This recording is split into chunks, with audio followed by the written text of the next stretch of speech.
अब बोलो एक लड़का कई बच्चियों से, एक बच्ची कई बच्चों से, क्या जीवन उनका होगा? क्या जीवन होगा? उनको तो पता नहीं कि इसका परिणाम क्या होता है, व्यभिचार का परिणाम क्या होता है, उनको पता नहीं। बच्चे खिलवाड़, वैसे ही इंद्रियां विषयों की तरफ आकर्षित होती है और छूट मिल गई।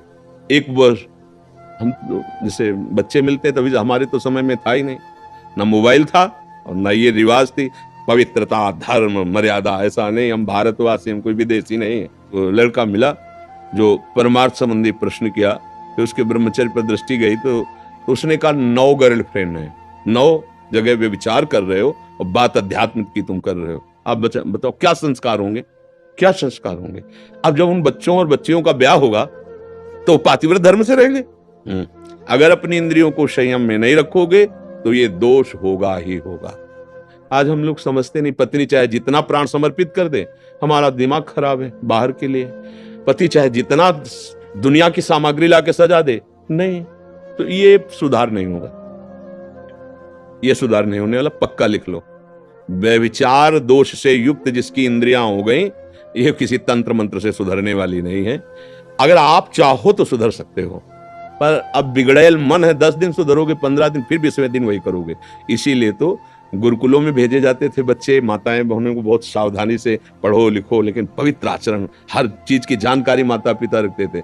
अब किसी दूसरे कुसंग की जरूरत नहीं, मोबाइल काफी है, छोटे छोटे बच्चे इधर उधर।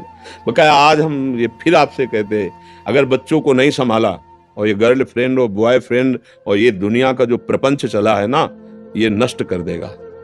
मतलब हमारी सब जो धर्म मर्यादाएं सब छिन्न भिन्न हो जाएंगे, सब नष्ट हो जाएंगे। ये कलयुग की चाल है और कोई सुविधा नहीं है, ये केवल भ्रष्टाचार बढ़ाने की बातें हैं। ये हमारे देश में ऐसा नहीं होता।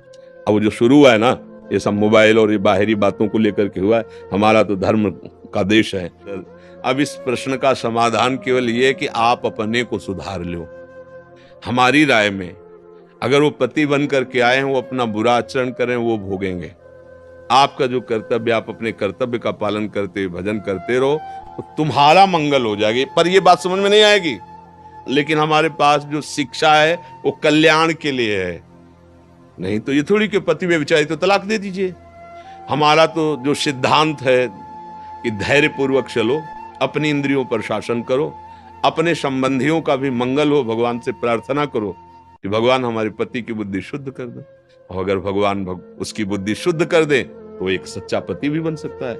हम तो आपको मजबूत करना चाहेंगे कि आप अपनी इंद्रियों पर शासन करके आप वो गलती मत करो जो पति कर रहा है। नाम जप करो, भगवान का आश्रय लिया, उनका नाम, प्रभु अब तो आप ही मेरे प्रीतम हो, आप ही मुझे संभाल, वो मंगल भवन है, वो संभाल लेंगे।